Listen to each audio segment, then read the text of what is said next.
Hello, everyone, and welcome. This is the fifth webinar in the Matters of Care online conference series, which is a online 6 weeks of online webinars as part of the Taking Care project, which is a project that is co-funded by Creative Europe. And this is, as I say, the fifth of the 6 webinars in the series. You can find out more information about registering for the last webinar, which is next week, on the Pitt Rivers Museum website, as well as the Taking Care project website. We're absolutely delighted today to have our keynote, Subhadra Das, with us. Really happy that we've finally got you. We had booked you as a keynote for our project last year, and we're just absolutely delighted that you're still able to be with us today. So just to remind everyone, please feel free, as various people, I'm already seeing lots of activity in the chat.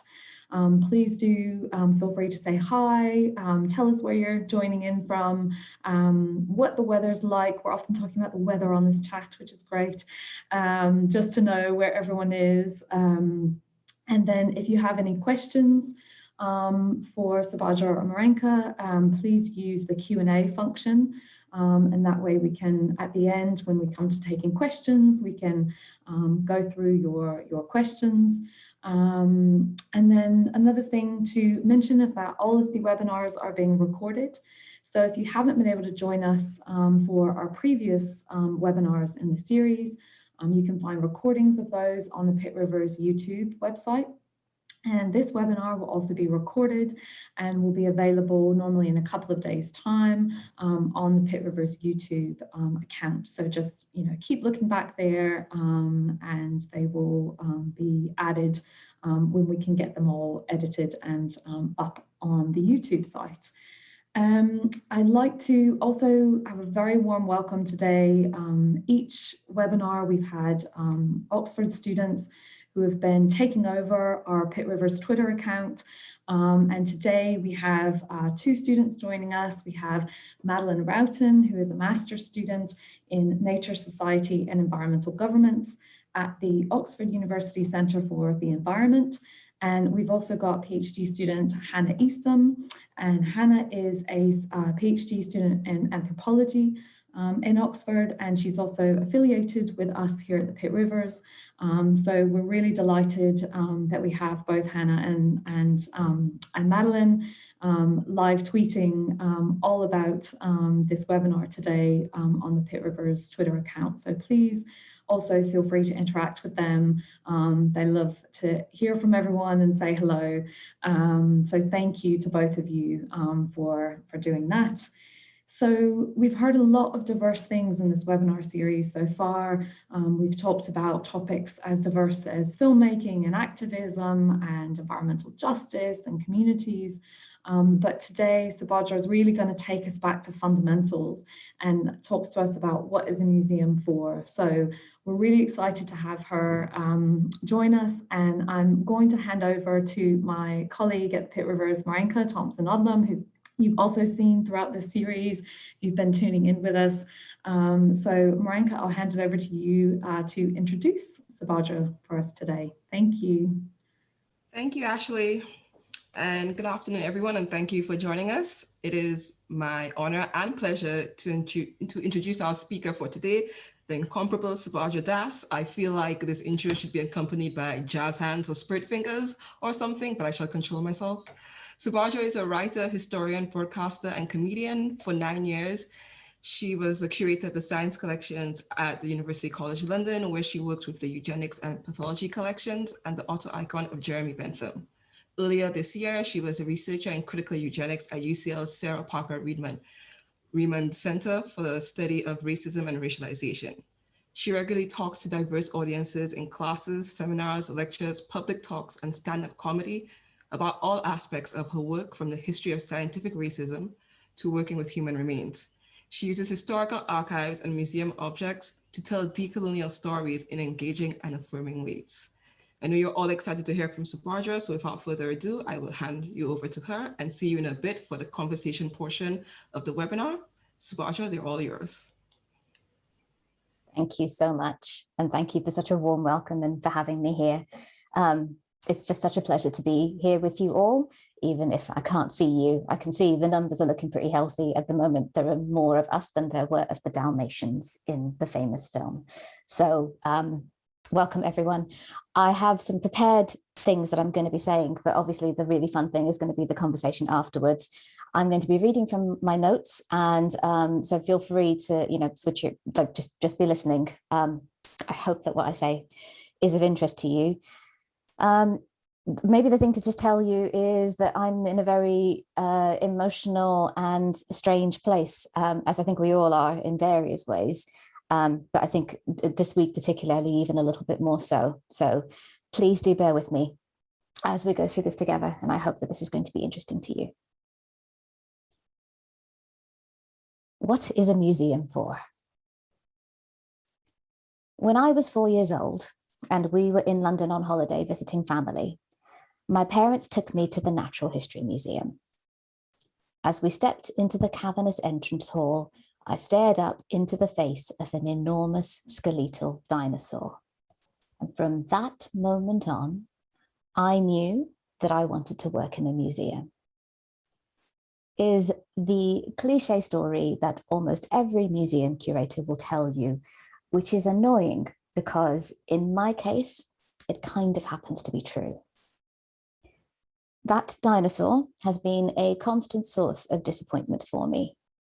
30 years on from when we first met, I had accomplished my goal of becoming a museum curator, and through that accomplishment, I had started to learn about the many ways in which museums and other heritage organizations are not what they are cracked up to be.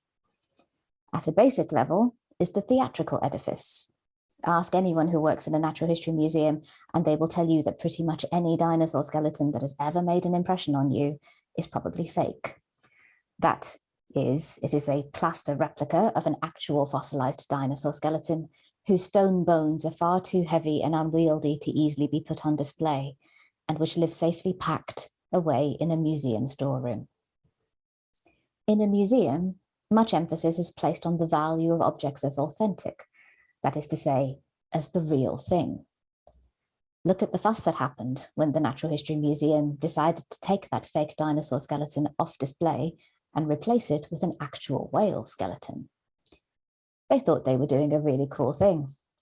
But first there was an outcry, and then there was an adamant, albeit a sheepish, stance that the plaster dinosaur was an important cultural object, having been seen and a source of inspiration for so many people. Hundreds of thousands of pounds were spent as Dippy, who I am pretty sure never had a name before threatened with obscurity, went on tour around the UK. It is impossible to run the tape of time backwards, but if it were, I'd be willing to bet that most of the people who had made so much of a fuss about a fake dinosaur would never have bothered had they known it wasn't real. That's the nature of the things that we care about when it comes to museums. Authenticity is so much of an obsession that one misjudged attribution and your $450 million School of Leonardo Salvator Mundi painting is now languishing in some unknown museum store and not gracing the walls of the Louvre in Abu Dhabi. I grew up in Abu Dhabi, by the way, and I spent pretty much all of those 18 years plotting my escape. You could have knocked me over with a dinosaur feather when I heard that the Louvre and the Guggenheim were coming to town. Ask any museum studies student, and they will eventually tell you that the purpose of a museum is to take care of and display objects, as well as keep them in trust for future generations. They will then tell you about the year or so of study of the theory around how these two things are impossible, given that they are direct contradictions of each other. A museum conservator will tell you that the best thing you can do for a museum object is to pack it carefully into a box, put that box carefully up on a high shelf in a dark room, and then carefully lock the door of that room forever. Any decent curator will tell you that the best thing to do with a museum object is to put it on display in a brightly lit gallery for years and years, where vast quantities of visitors can come and gawp at and dribble over it until it dissolves into a million little pieces. I have exaggerated both of these positions for emphasis, so neither of them are true. But if you work in a museum, I bet you recognize both of those instincts. The idea that we care for things is a nonsense. The truth is that we use things toward a certain purpose. Much of what happens in museums is framed in the business of wonder. Be it a plaster dinosaur or a real whale, the museum offers a space where all of us can, like Brian Cox, gaze wondrously upwards and be lost in how amazing it all is. The wonder need not be spectacular, as it tends to be in science, art, and design museums, where objects can impress based on their enormous size or intricate detail. In a local archaeology museum, it's possible to gaze into a case at a Roman coin and imagine the pockets in which it was kept and the hands through which it passed. Once, on a visit to Nottingham Museum and Art Gallery, I was dumbstruck by a set of Chinese carved ivory chess pieces that looked exactly like the ones described in my favorite book. Suddenly, the things that had lived in my head for decades were right there in front of me, so real I could touch them.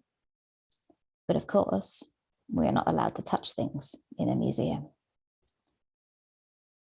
That sudden sense of being pulled up short by the sight of a museum object in a museum case is actually relatively rare. I can only think of 2 other times when the same thing happened. Once was at the Design Museum in Copenhagen, where I saw my father's Bang & Olufsen CD player on display, an event that for a second brought my childhood, and even my dad, back to life. The second, perhaps appropriately for my talk today, was at the Pitt Rivers Museum. I was visiting the museum with work colleagues, feeling smug and professional, and trying not to wig out at the horror of some of the things, including some of the people, on display. Crammed away at the back of the museum, everything seems to be crammed somewhere in the Pitt Rivers, I mean this as an observation and not an outright criticism, was a display of objects from India that included some packets of bindis that were the same brand I bought in Newmarket in Kolkata, where my family used to visit every summer. Bindis are tiny decorative stickers made out of felt or sequins that Indian women wear on their foreheads. I wore one to school once and everyone made fun of me, so I never did it again, until Gwen Stefani wore one in a music video, and then the white girls at school were wearing them to school dances, so I figured I might as well now too. I felt much the same as I did as a teenager when I saw those bindis on display. Diminished, made small enough to fit into a glass vitrine at the Pitt Rivers. Less a person, more a bunch of objects stuck together. At the time, I didn't have the vocabulary to put into words what I was thinking and feeling. I knew, though, that it stemmed from the fact that cheap market goods from my London family holidays, packets of Maltesers, Quavers or Monster Munch, or a bottle of Tizer, all of those things did not also have their own dedicated display. I should point out that Claire's accessories, which I think would probably be the closest analogue to the bindi store, hadn't been invented yet, and honestly, the most exotic part of the English experience for me was always the food. Regardless of all of this, it was clear that my Indian culture was something to be objectified, while my white culture was not. And this was done to such an extent that my whiteness was denied altogether. We get lost in the wonder of objects themselves as fetishes, rather than what those objects are supposed to represent, which are people. This is not an accident. The front of museums, as spectacular or wondrous, is cover for what they are really about, which is violence. By now, the argument that museums are repositories of the physical violence of the imperial project is well known. There are even Oxford Museum curators writing books about the subject. there is starting to be growing acknowledgement of the imperialist racist crimes of the past and the very particular role of museums in storing and projecting that violence and power. Storing the things ripped violently from the hands of the people who made, owned, used, loved, and revered them. Museums are also the site of what academics call epistemic violence, the violence enacted through what is framed as knowledge and who has the power to say so. I've written with my colleague Miranda Lowe, who is principal curator at the Natural History Museum, about the epistemic violence enacted through the erasure of non-white, local, and Indigenous people in the scientific record. In science museums, we pretend it is only the West and its scientists that have access to what we see as the objective truth. Non-Western knowledge is consistently framed as other, as traditional or alternative medicine, the implication being it is little more than superstition that doesn't work, when in reality, so much contemporary scientific knowledge arises directly out of local knowledge from experts who taught the Westerners who happened to show an interest. Science always has and always will be a community, but you would never think it when you visit a science museum. What very few people will tell you is that the purpose of a museum is to continue to enact violence in our society. At a conference called Beyond Collecting, hosted by the Goethe Institute in Dar es Salaam last year, Siraj Rasool pointed out that the modern museum was born as a place of violence, which presents itself as a place that takes care of things.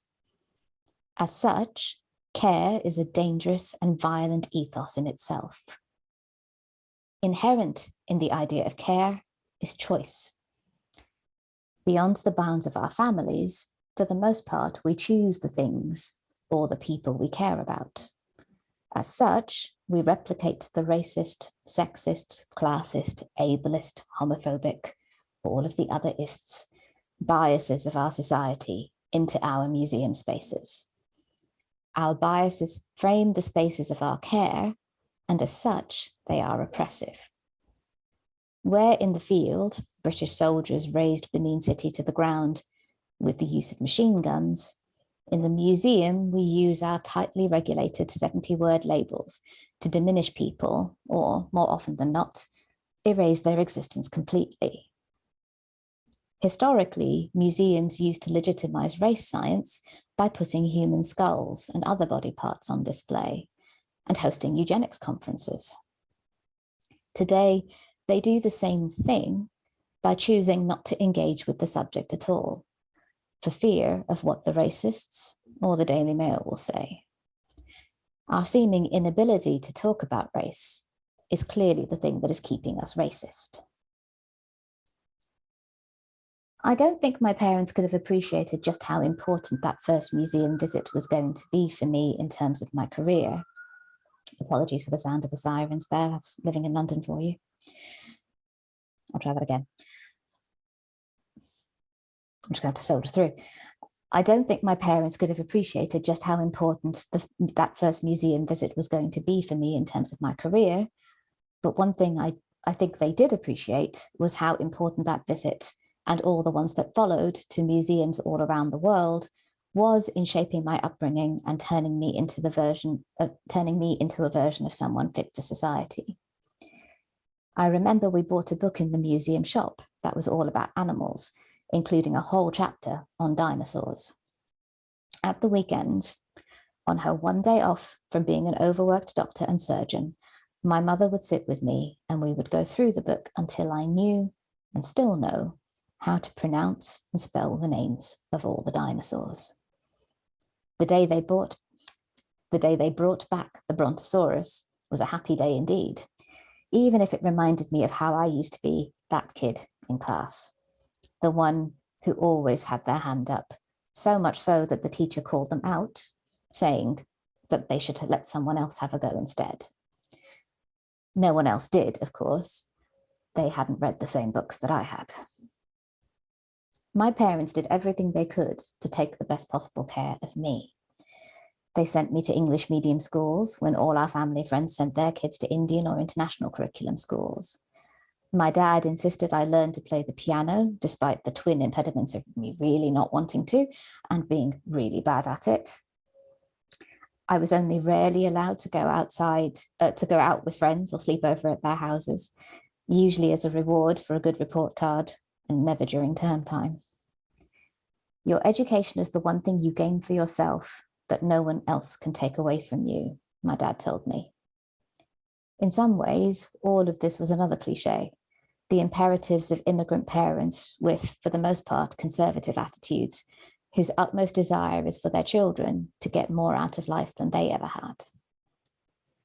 Despite their unorthodoxies, I was a success, or at least I looked like one. In the end, though, it was not their fervent wishes or careful parenting that made that possible, although obviously those things were important, but their money, which paid for private school and university fees and the flat that I have lived in for the last 18 years rent-free. My parents' money paid for the frankly extortionate education I needed to be considered qualified to work in a museum, and their money meant I could afford to do the job when I got it. It is that extraordinary paradox of jobs in the arts and heritage sector, that demand for qualifications combined with dismal pay, that keeps this sector predominantly white and predominantly female, except, of course, at the highest levels, when white men step quite firmly back into the picture. When it comes to our workforce, we take care not to stray too far beyond the boundaries of what have always been. When a non-white person like me, oh, that was an interesting Freudian slip, we'll talk about that later.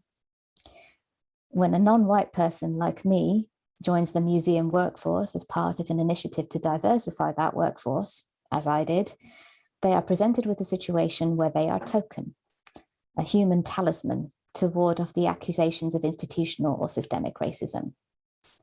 Like I did, they might question whether they are any good at the job at all, if their only qualification for being in it is their appearance.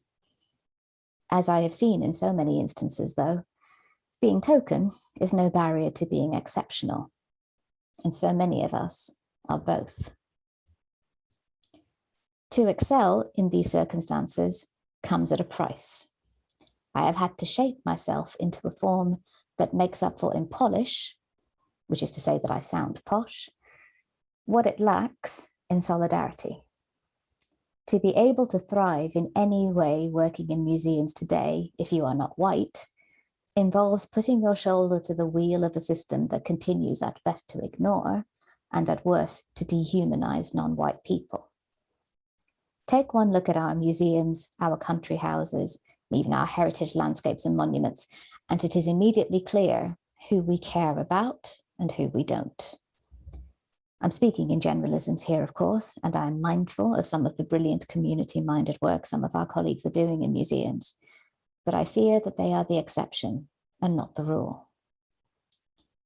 Last February, when I was on holiday on safari in Tanzania, you see, I told you I was posh, I learned that the Maasai do not kill lions. We were driving from the Ngorongoro crater to the Serengeti National Park, as so many people do, and on the way we had driven past several Maasai settlements and seen the people herding their cattle across the savannah. We had also seen lions, and one of the people in our travel group asked our guide if the Maasai hunted lions to keep their cattle safe. Melissa, our guide, said no. The Maasai do not kill animals, because if they did, then the animals would fear them and run away from them. Writers are always on the lookout for a good metaphor, and this one was pretty irresistible because it made such perfect sense. In museums, we kill lions all the time. It is painfully easy to draw on stories of non-white people who encounter horrific things in museums, who react strongly and emotionally, as anyone would in those circumstances, and who then have museum security or the police called on them. In her excellent book, Equity, Exclusion and Everyday Science Learning, The Experiences of Minoritized Groups, Emily Dawson has described how non-white working class people are treated by museum staff in the same way as they are in shops and department stores, as though they are out of place and a liability, as if they are going to steal something. That is even before they go into the galleries to see stories about how the places they come from are disease-ridden and owe a debt to Western medicine for saving so many lives. Why would you want to go to a place that not only made it clear you are not welcome, but that barely recognizes that you exist at all? A place that cares more about the things in its cases and on its shelves for being real than it cares about the reality of your experience. As we rattled along in our 4x4, the answer seemed so obvious to me that museums should be more like the Maasai, that they should acknowledge the harm that their violence can do and then stop doing it. At this point, I need to point out that I am grateful to Marenka, and it turns out to some of her colleagues, who, when I told her I was going to include the safari story in this talk, took the time to point out something really worth knowing, which is that the central fact is not true. While it is true that the Maasai are mainly pastoralists, she said, this does not preclude them hunting, especially during lean times or historically for rites of passage, which include a lion hunt. Or yes, at times to keep their cattle safe. She went on to say that the guide was probably saying what they think Mzungus, white people, want to hear. Most people from the West, she said, are now concerned with animal conservation and animals not being hunted, especially on safari.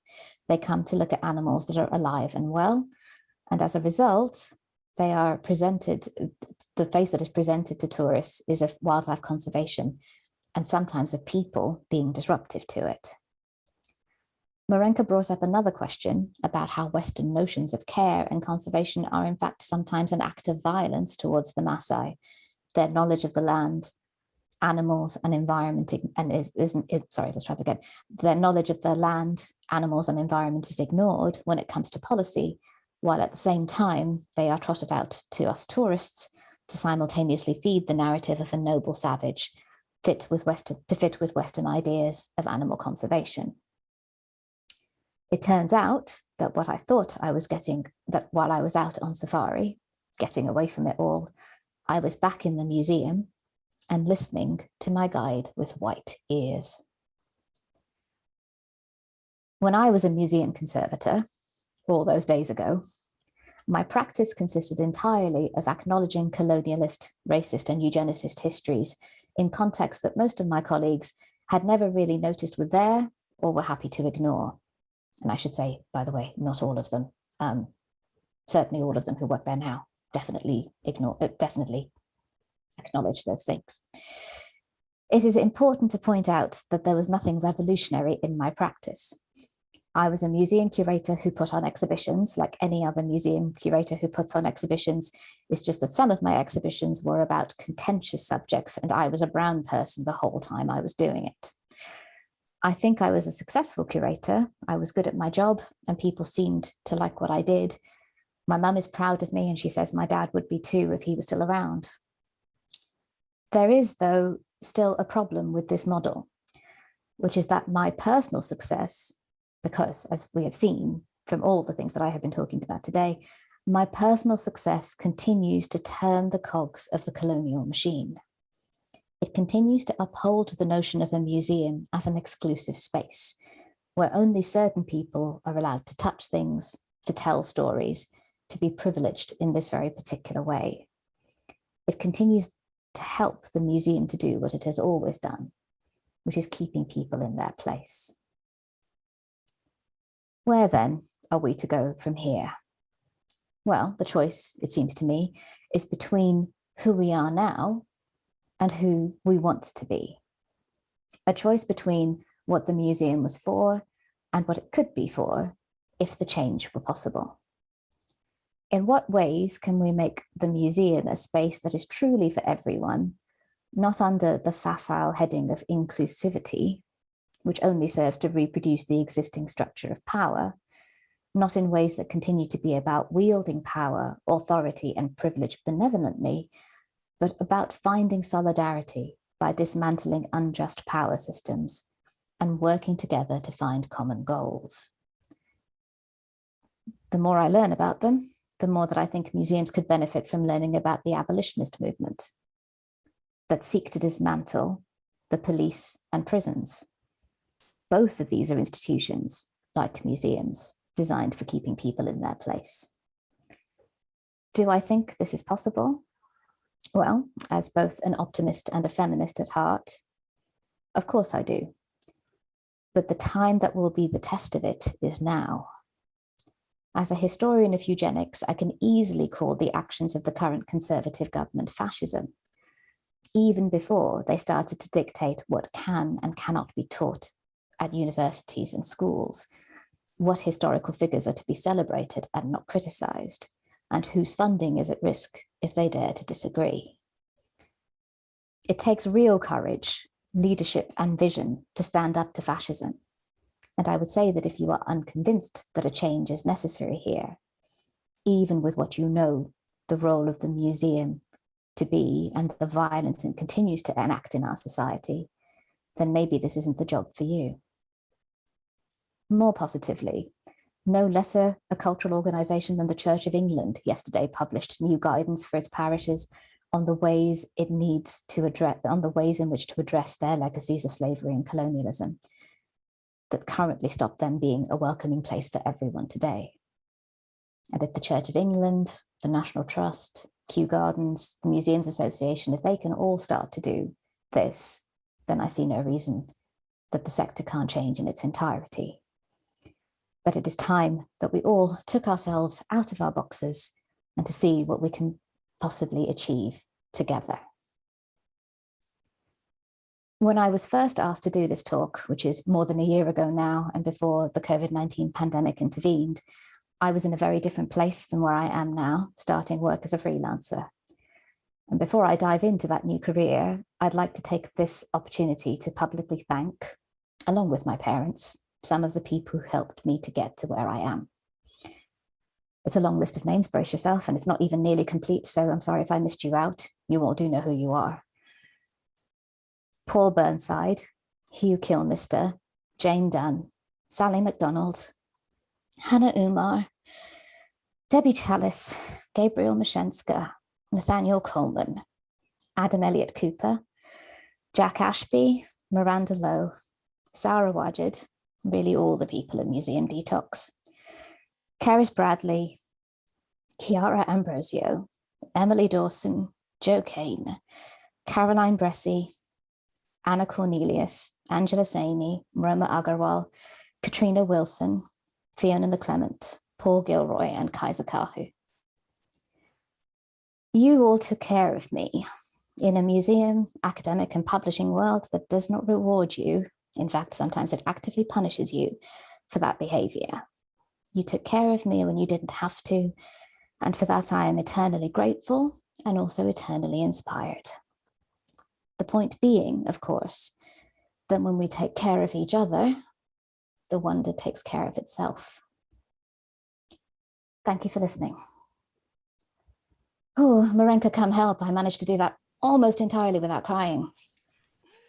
You did great, and thank you so much. And before I jump into our kind of conversation, I also wanted to say that Subaja mentioned our conversation about when she was talking about the safari in Tanzania and the Maasai. And I also just wanted to point out that that information also came from our talks from Maasai representatives who came to the museum last January. Wow, time. And so, you know, these are kind of really important conversations and points that they have brought up themselves. So it's not just my colleagues and I kind of informing Subaja, but this is us also learning directly from the Maasai as well. Yeah, wow, thank you for such that was like a lot. I'm just like trying to take it all in. But yeah, but more importantly, I think I want to say thank you for also kind of making it, talking about these large issues, but also making it so personal as well. Anyone who's heard you speak before knows that this kind of personal touch is nothing new for you. But every time I hear you speak, I'm reminded of how rare that is in our sector. even when discussing kind of issues of care or redress and reconciliation or decolonization, it's usually not from that very personal, emotional standpoint. And when you come to think of it, it's utterly kind of ridiculous and probably part of our problem. You spoke about how in museums we use these, I think your words were tightly regulated 70-word labels to diminish people or completely erase their existence. And I think that sometimes applies to ourselves as well as museum workers. We are trained to take ourselves kind of out of the equation, or should I say that we kind of believe that we can, to write that 70-word label in an abstract, kind of unbiased voice. But we all know that that is a fallacy. As we have the power to write said labels, our very existence is already affirmed. So why do we continue to pretend like the personal doesn't exist when it can be argued that understanding the self and our positionality is very much needed? For example, we continually ask museum partners, stakeholders and source communities to readily kind of give of themselves to improve our interpretation, cataloging, and all the other parts that kind of make the museum work.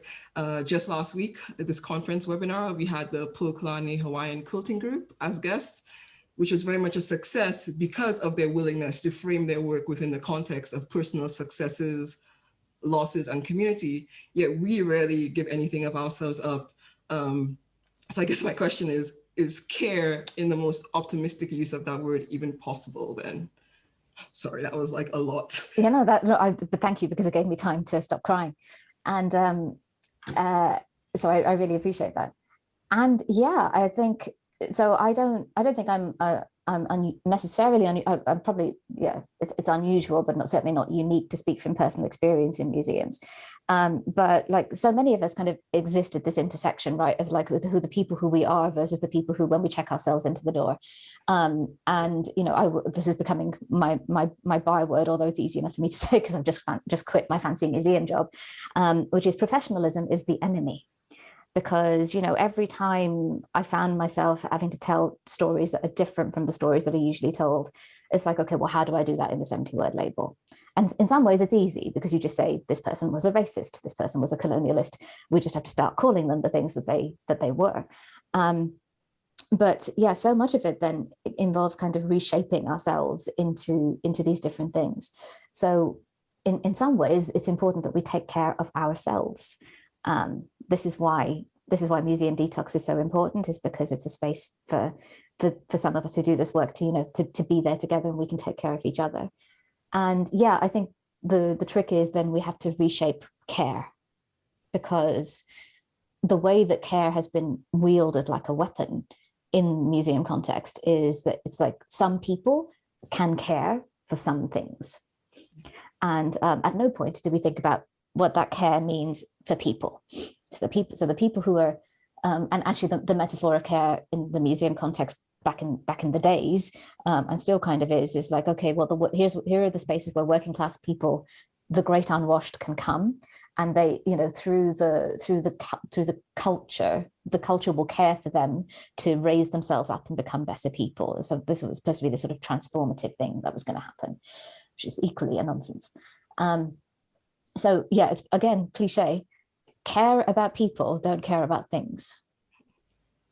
No, that's not cliche. I think that's very important. And I think one of the things that struck me the most in your talk was I think that word term care has been used a lot recently.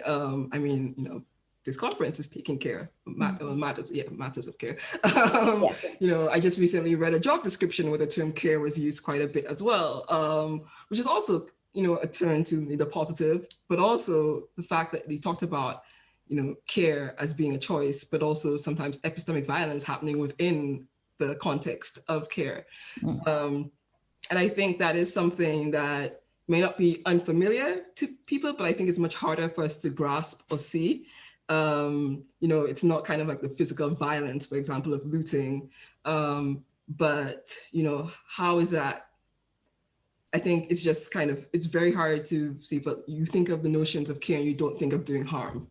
And this kind of I thought I was going to follow your suit and kind of give like a little personal story, because again, giving a little bit of myself, but also caring for myself in that way.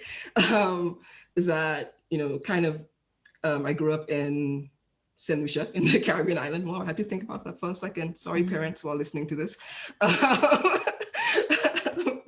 But it's just that, my own personal story is that how epistemic violence has directly led me to work within a sector that historically also perpetuates the same kind of violence.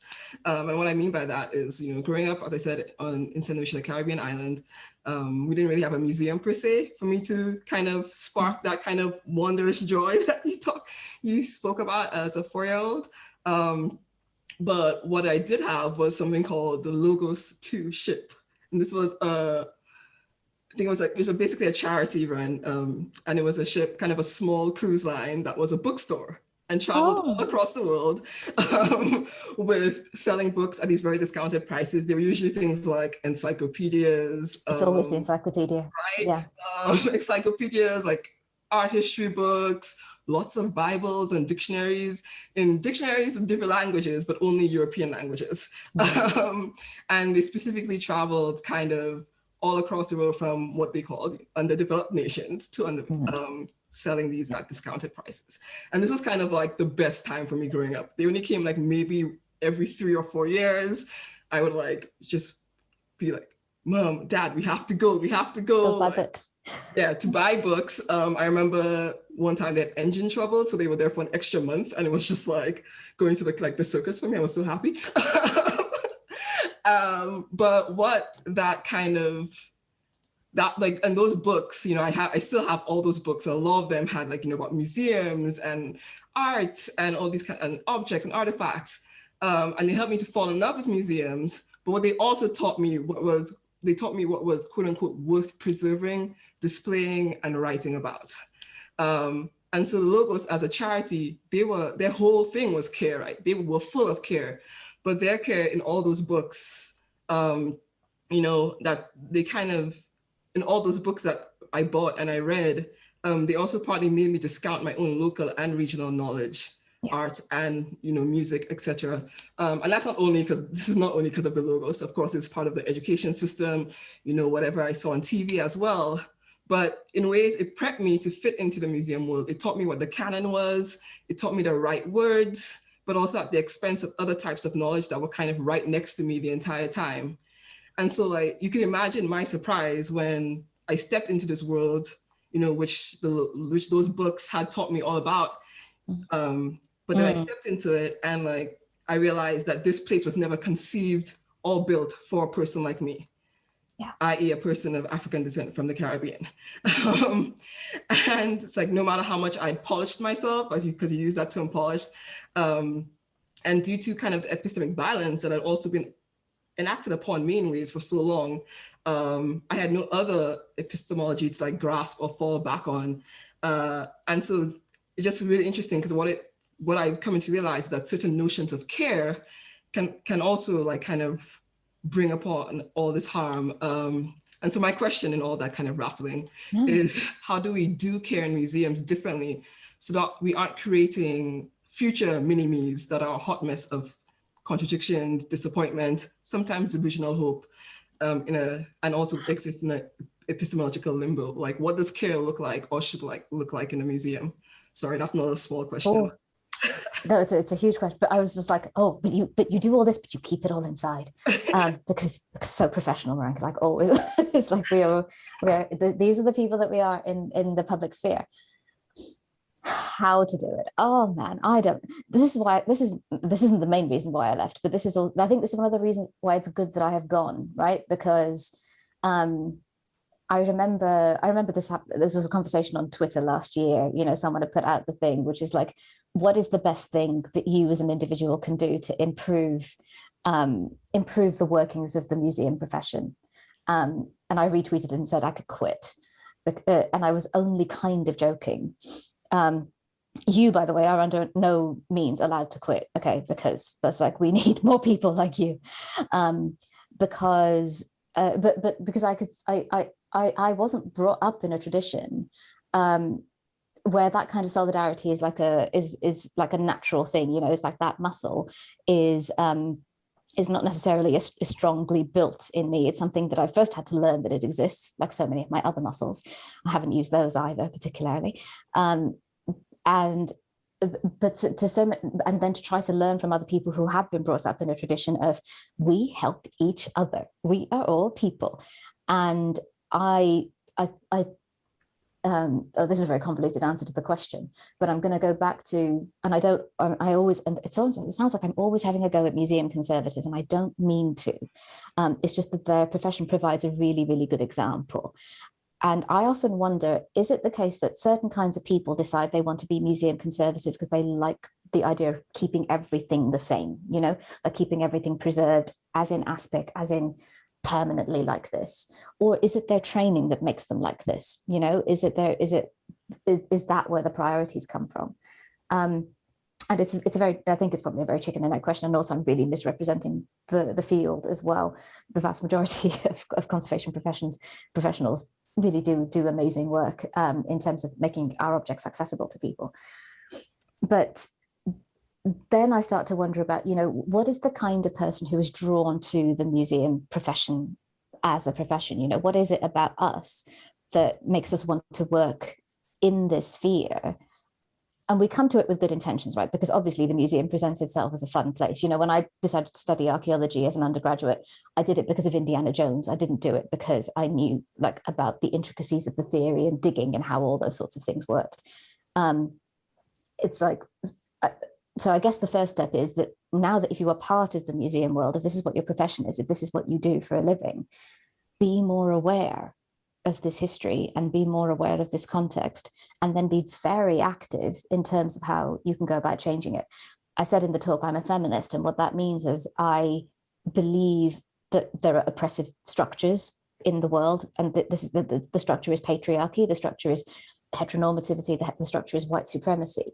But as a feminist, I believe that we as people can hold those structures up, or we can start to take them down. And the shape of care is how we choose to shape it. And maybe I'm being a bit, actually, the more I think about it, the more I look back on that talk and I'm like, I'm really unfair because so many people have been doing so much to try to take those structures down. So if you're new to this conversation, find out who those people are and start to help. Thanks. No, I think you said the question of what's the best thing you could do as an individual. I think that kind of, stuff, because I was like, what can I do? Well, you said it, I was like, well, you do plenty, my friend. You do so much. Oh my God. So I was like, well, I can't do that. But I think, this might sound like really simple, but I just thought about it. I was like, maybe just being a lot more honest, because I think about so many of the things you don't say. Sometimes, yeah. Out of fear, but not really out of fear for me. Well, a lot of people out of fear, but the things I don't say out of, trying to retain my comfort, Or safety sometimes, actually. And safety, yes, exactly. Yeah, in fairness to you, in fairness to us who, there's a huge amount of vulnerability involved in kind of putting ourselves on the line for this. And we can take the Brené Brown approach that, vulnerability is brave. We have to be both vulnerable and have to be brave. I've just seen something in the comment. I can't read the whole comment about conservatives because I can't read and talk at the same time, but I'm just like, I'm not hating on conservatives. I'm so sorry. I don't mean to. Curators are way worse. I know, because I used to be one. Sorry. So yeah, I think the onus is on all of us to be that little bit more honest as well. And particularly, I think like non-white people in the sector, take your career in your hands and be courageous and do that thing. And then non-white people, make some space and listen, because I know I didn't start doing this on day one. When I was a museum trainee and I walked into a museum on day one, I didn't have the guts. I didn't have the wherewithal. I didn't have the nous to be able to be entirely myself. I just smiled and nodded and I made the lists, and I did the things that were expected of me because I wanted to keep my job. And I wanted to be good at my job as well. that's all I'm saying, is maybe the frame of being good at the job is a little bit different from what we think it has been all this time. I think there's scope for change. Yeah, definitely. And I think the idea of not being yourself. Again, I think that's something I have to be more honest about as well, if that makes sense. The amount of energy that you put in not completely being yourself just to actually get on with your job. And so sometimes I think that's like, they were both those things are happening at the same time, which can, we're talking about kind of ties you up in knots. Yeah. And then I wonder what is then kind of the longevity of being in this role and trying to do this kind of work then, or the sustainability, if you're still so caught up kind of in the system that you're not allowed to be yourself, but you're also telling people to start deconstructing all these ideas. Does that make any sense? Yeah, it totally does. And I think, that's why that really long list of people that I read out at the end, and thank you everyone for your patience for listening, because you can't do it on your own. None of us can do this on our own. That is the whole point entirely.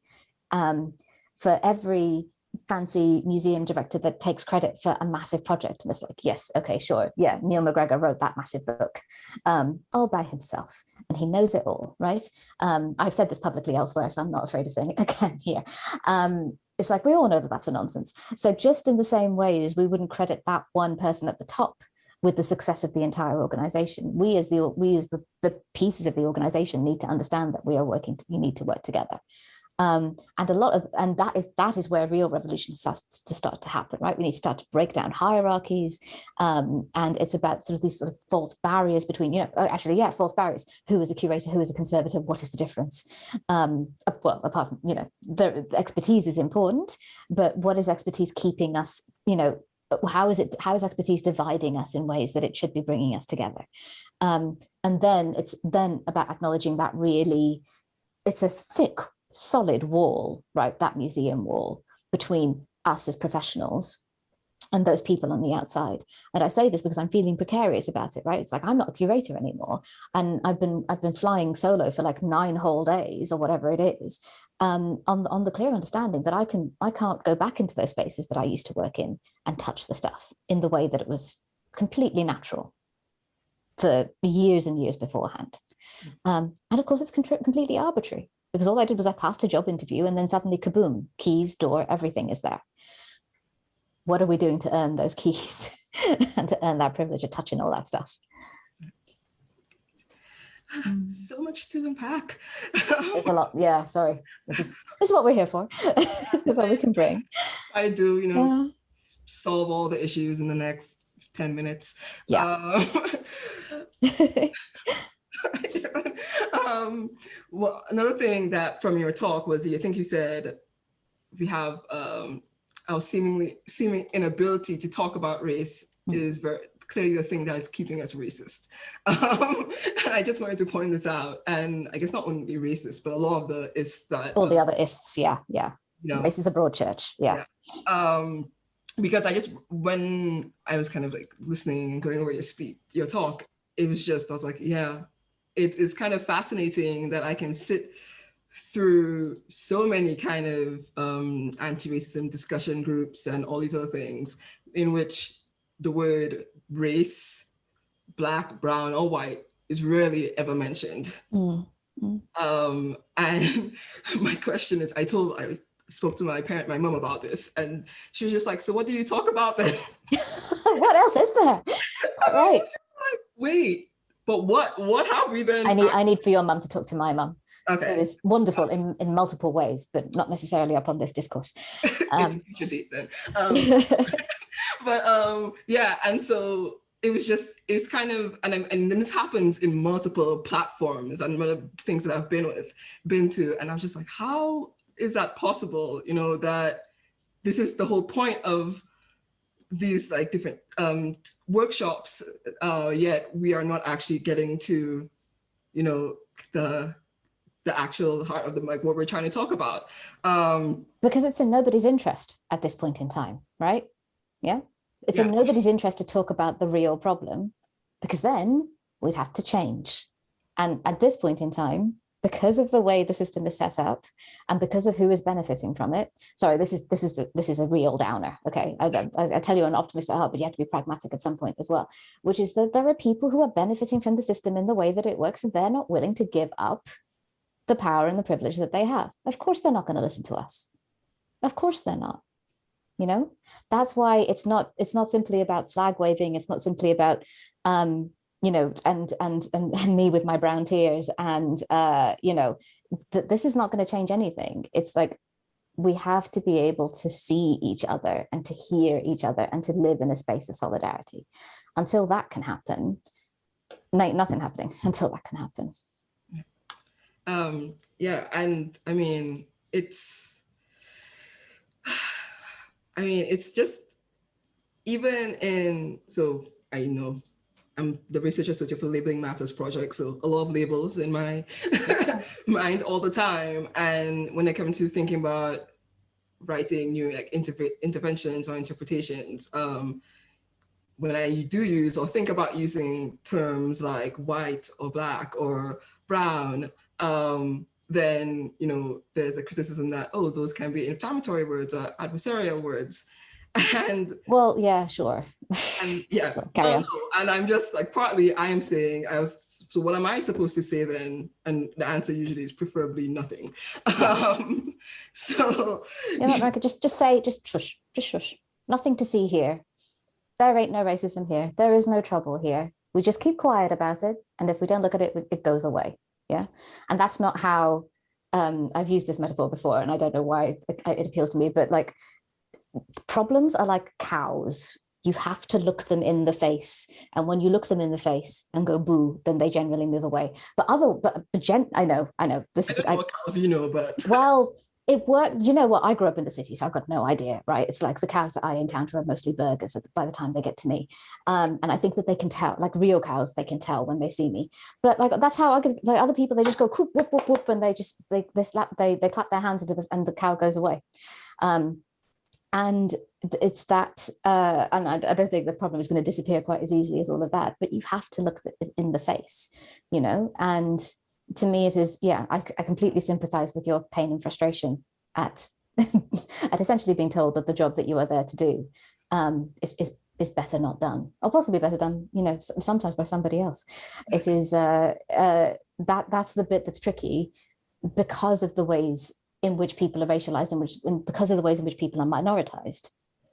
You know, when you sometimes say a word and you used to say it over and over again, it starts to sound really weird. Minoritized.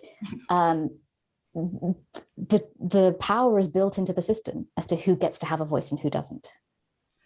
But so I think as a so Paper Purpose Museum, as you know, kind of ethnographic museum, we have, and I'm talking to this also because you're also expert in eugenics and, you know, race science. So from that point of view, you know, we have quite, should I say, a lot of objects can kind of speak to that within the museum. All of them. Yeah, the whole museum can speak to it. But yet, if we're almost kind of too frightened to talk about race or race science or racialization, then where does that leave us? Well, stop being afraid. I know, sorry, I'm not saying to you, obviously, I know you're not afraid. But who is your fear serving in this scenario? You know, it's like, who are you afraid of offending racists? Is that who you're afraid of offending? And, you know, that's definitely a thing. Yeah, because they are loud and they are scary, but honestly, there's not really that many of them. This is the other thing. It's like the vast majority of people are well-willed, like good people. You know, the morality, it's difficult to talk about the morality of this necessarily. I'm not trying to judge people in terms of their souls. But, you know, these are real decisions that kind of need to be made. And sometimes what we need to also do is to, you know, it's like, yeah, who are we caring for? Because at the moment, the people we're caring for are the racists because they shout the loudest and they are the scariest, and therefore we defer to them and everything is set up for them. You know, large cultural organizations with significant budget, you know, behind them are more concerned about not one or two, I know it's more than one or two, but they're more concerned about the shouty, hideous people online than they are about some of the people that work for them than they are about the people that walk through their doors, and that they are about some of the people who would never walk through their doors because they don't feel like this is a place for them. That's exactly true, because I think I've been in many conversations where I feel like we are literally trying to appease the racist masses on social media. Yeah. But then by doing that, what about everybody else? But also partly I'm also like, what about me? What are you saying as an institution if you're so worried about them that, and then you're basically saying that you don't care about people like me or me personally, because if you want to put a personal touch on it, who works within that institution, and what message are you sending to us? A very clear one, Exactly. So, and this is why it gets emotional. Yeah. This is why we cry. No because crying. we're not going to cry. No, it's fine. It's fine. I'm stopped now. But I did actually have a question by one of my colleagues posed yesterday to me about thinking about physical anthropology, yes. Kind of as like the handmaiden to eugenics. Don't come after me, physical anthropologist, I'm sorry. Well, they know. I don't think you need to apologize to them. They know the history of their own disciplines. But especially because we talk a lot about people on display, human remains, and the museum made a very conscious decision last summer to remove human remains from display. Which I applaud, yeah. To quite a bit of backlash, of course. And yeah, backlash upon saying, but we've been coming here since we were children to see the Santas, also known as the shrunken heads. You're destroying my childhood, which then also makes me think in ways it's almost, anyway, it's problematic, but then I think it doesn't only end with human remains, right? Come think about physical anthropology. The colleague I'm talking about, she mentioned that, we have all these photographs of kind of measurements of non-white people. We have the instruments that those kind of anthropologists used still in the collection. And so what is then, can those things ever be contextualized to kind of unpack kind of all these ideas of like racial science, or are they sometimes also just too horrible to even be put on display? Or if you're or do you think people are even willing or open to kind of learn through them? I don't know if I'm putting that kind of in a weird way. No, I get it. And I get the dilemma as well. And for 9 years, that was what I was trying to do with the eugenics collection at UCL, was to say, here is what these objects are, and here is what they were used for. And I think, they are hideous, actually. You do have to be very, very careful, and particularly, and, I was presenting them to classes full of undergraduates and master students. Sometimes when there's only one non-white person in the class, it's like, that is the person I have to be careful about when I'm talking about these histories, because, I see them, and I see the horror, and I see the sadness, and I see the affirmation, and I see the vindication on their faces when they hear for real the stories from the history of science that demonstrate what is their lived experience, which is, what, the world is stacked against me. And that was the thing, particularly when it comes to talk about race, that I was so adamant that I wanted to do, was we all kind of know that race is made up. It's like there's no biological basis for race. This is the thing that we're told, but that racism is very real, and this is someone's experience in society. And it's like, well, if there's no such thing as race, but racism exists, then how are we talking about it in the first place? And that is the role of, this is why scientists in particular, but science museums even more generally, science communicators more broadly, need to talk about what the role that science played in constructing the idea of race.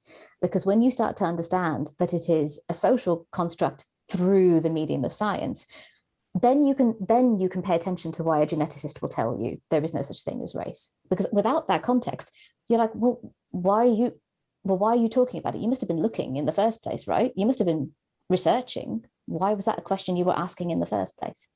And this is what we've not been very good at doing, particularly in science museums, is looking at that why question. Why was Galileo looking at the moons of Jupiter? Why was Copernicus trying to calculate? It's like, if you understand why was Charles Darwin interested in evolution? Because he was interested in race and the species question. When you start to ask those why questions, suddenly everything becomes so much more interesting. Where else are you going to do that thinking other than in a science museum? Ideally. Very true. And as you were talking, I was just kind of thinking about all the kind of those physical anthropology photos that I've seen within our museum that, do come out semi-regularly, and, as you said, like are either taught with, but also just or sometimes just used as examples of. Yeah, don't do that. So, that's just reenacting the violence. Yeah, whatever cultural group looks like in whatever time period this photo was. No. And I remember like looking at it being kind of physically uncomfortable, I wonder why. Also kind of shocked in that we are still using those images in that way, and used by like people who you'd expect to know better. And the trouble is they probably do know better, because it's like I studied anthropology. I've seen those exact same pictures, but when I was presented to them in class, it was like we were looking at it with that critical lens of what the hell is going on here, right? And what we need to do is to give our audiences, actually, that's the real thing. That's the other real thing, is we need to give our audiences the credit for the fact that they can handle difficult topics. And yeah, okay, fine. But it's interesting, yeah, for all those people who are wigging out about the fact that they can no longer see the shrunken heads that they always expected to see when they came to the museum. It's like, think about all the people who were wigging out like me when we came in and actually saw them. And we're like, what is this? How are these people here? And to me, that's interesting. And that's why I would commend the Pitt Rivers for taking those people off display, is because finally you're listening to me and taking my voice and my feelings seriously, as opposed to those other shouty people. And people shout about when displays change altogether. They shouted about the fake dinosaur. It's fine. Things change. Yeah. So I think here is a great place for us to maybe start answering some of the yes from the participants, as I feel bad that we've monopolized all the time. I just enjoy talking to you too much. It's just too pleasurable. So okay, yeah. And I can't read until, as I said, I can't read and talk at the same time. But yes, what have people said? First of all, thank you both. I think there's been so much interesting stuff going on in the chat, which you'll have to read at some point. Yeah, can you save that for us? Because I have not. I'm so sorry, I haven't seen anything. No, of course not. It's very difficult to do that. And so you've just inspired so much conversation, and also it's been a real joy to listen to you both in this section as well. Obviously, you always inspire us, Vajra, and give us so many things to think about with your great wit as well, which always makes things it's just so much easier to listen. It's a really it's a calming experience to hear you talk about these things, which I think is really really helpful as well, to think about these notions of humility and care and being calm and thinking through things together as a community. I think that was really, something that really came through. So there's a couple of questions. There's two related questions about conservation.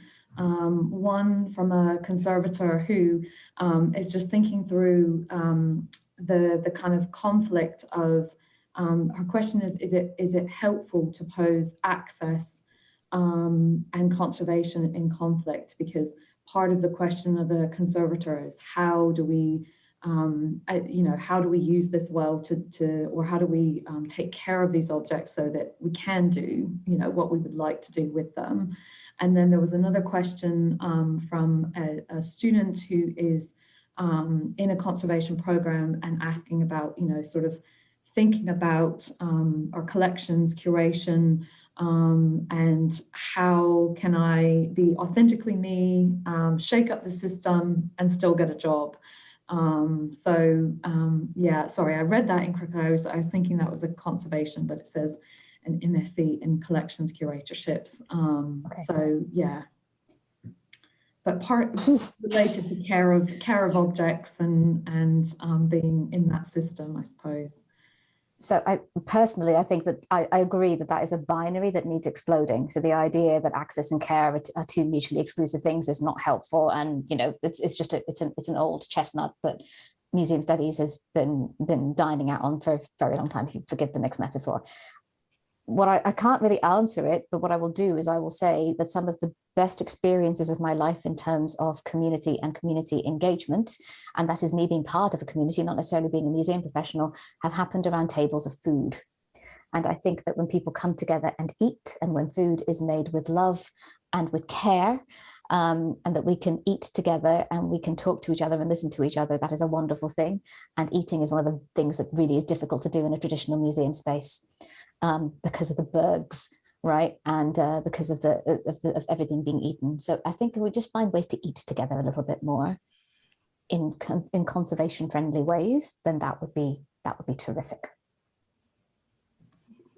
I like that. Yes, we're always thinking about dining on our balcony in the museum, and how we can. Get in trouble, Ashley. How nice for you.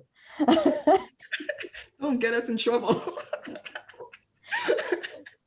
It's okay, Marika, they can't fire you. It's impossible. Yeah, we've said it's so difficult to fire people working in museums. So this is what I will say to somebody who's looking for a job is, and I'm saying this as someone who has left a job that I didn't leave it because I stopped loving it. I still love the job. I still miss the people. You can tell I'm still crying when I say their names because I miss them. And it was a wrench to leave them. I left because I want to do different things, and I'm hoping to spread my wings in other directions.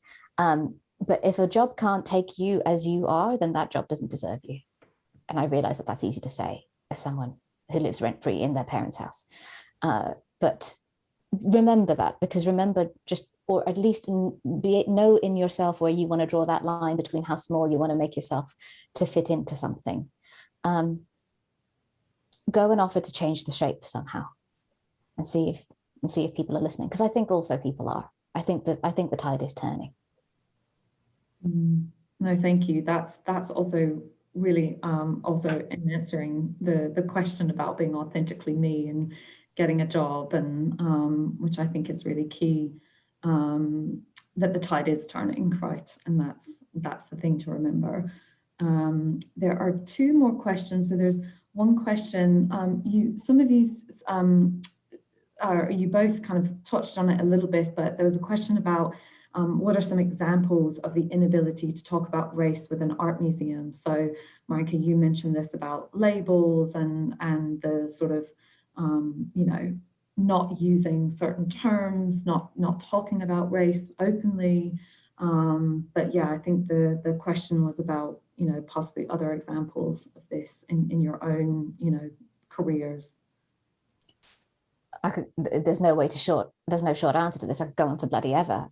Look at any title of a painting. If I said to you, painting of an unknown man, it's a white man. If it's a painting of a black head, it's a black man. So it's like, it's so inherent in everything. And yeah, I literally could write a book about the art world and the arbitrariness of value and how that is placed. Look at who is an outsider artist versus who is on the inside. Look at some of the really racist things that Grayson Perry says, and he still gets to do the Wreath lectures. And it's really annoying because I like him, and I think he's great. He's a great popularizer of art generally, but he is allowed to get away with saying problematic things because not enough people are aware enough of the discourse around race to be able to say, actually, Grayson, that's not on. Mm-hmm. And then there's one final question about the purpose of museums. So we just gave a whole talk. Hello. Exactly. I was going to say, purpose of museum, displaying, storing objects. Is research a part of this too? Obviously, a lot of the work that you've done is research. I'm saying we've got a couple of more questions on here. Yeah, can we effectively reshape care as individuals working in museums without dismantling the institutions themselves? Oh, that wouldn't be a bad thing, would it? Yeah. I think that's part of the problem, isn't it? Is the whole system of the institution itself. So yeah, I think take the whole thing to pieces, guys. Just take it apart. See if you can put it back together in a way, and again in a way that just is fairer and more equitable and more useful to everyone. And if you can't, then maybe we shouldn't have had. Yeah, we certainly don't need them as they are now. But if we can rebuild them better, then that's maybe something we should try. Yeah, and there was a comment in the chat about, it's going to take all of our careers to do this. So, we start now. What's the wait? Why are we waiting? So, sorry, Marinka. Oh, no. Well, as what you just said, as I've said before, I'm immortal, so I'll be doing this for a very long time. Which is what I told a whole bunch of people from the Art Fund. But yes, it will take all of our careers. But I think what is going back to the previous comment about trying to kind of reshape care, but within without dismantling the institution, which I think sometimes is what a lot of us try to do, but that's not, again, getting at the heart of the issue, right? So there's only so much that you can do within an institution that's basically rigged against you trying to do that kind of work, if that makes any sense, which I've been coming across a lot lately. That's how every step of something that you try to do, there are all these kind of barriers. I think, Subhadra talked about these like massive walls and roadblocks to actually kind of doing this work, to also thinking decolonial and anti-colonial as well. Like it was too much to kind of get into every single kind of point that. Yeah, you almost have to start from scratch every time. It's exhausting. But yeah, and so that really drives home to me the fact that no matter how much work I try to do within this, it's never going to really fully change or be sustainable if we don't change the entire institution in itself. Sorry if that, but I mean, I think it can be done. Trying to be hopeful. Yeah, and it takes people, right? I mean, that's exactly it. It takes that ripple effect of those people and all of us in this community, as Subhadra was saying, and recognizing.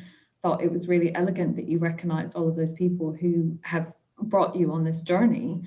And we talk about that all the time, don't we, Marinka, about bringing people on this journey and having everyone on this journey with us. And that's really where we need to get to, I think, in our own institutions. It's just, and recognize that it's a lot of work and it takes an emotional toll, and we have to support each other as well. Yeah. It cannot be done alone, because as you said, it is a lot of work. And I think that also is what scares people is, often they already see themselves as overworked and underpaid. But now you're asking them to try to change, like all this change that we're talking about means a whole lot of more work, right? A lot of more work of personal work and growth, as well as institutional work. And some people don't want to do that, or they find it very hard, or they don't know how they're going to be able to, continue with it. And so I think, as Subhadra kind of ended her talk with, being like, if you think that's not feasible for you, then you might have to rethink your profession. But if you think it's something you're willing to take on, then know that there are people there willing to do it with you, so we can do it together. I think you said it better than I did there. Yeah. I try. I think that is a fantastic way to end. Seriously, just thank you both so much. I think just judging from the amount of conversation in the chat, and also there were a couple of questions there at the end, sorry, that we didn't get a chance to answer.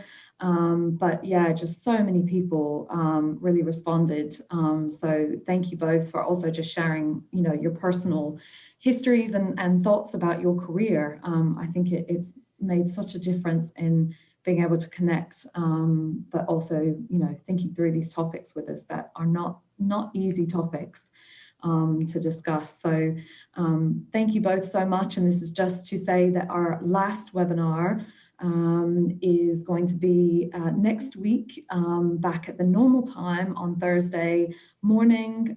So please look at the Pitt Rivers website for information on how to register for next week's session, where we have Professor Naman Ahuja and Professor Claire Harris talking to us and in conversation about global art museums and the idea of the universal museum. So again, exploring fundamental questions about what our museums are for. So thank you all very much for your thoughts and chat and questions.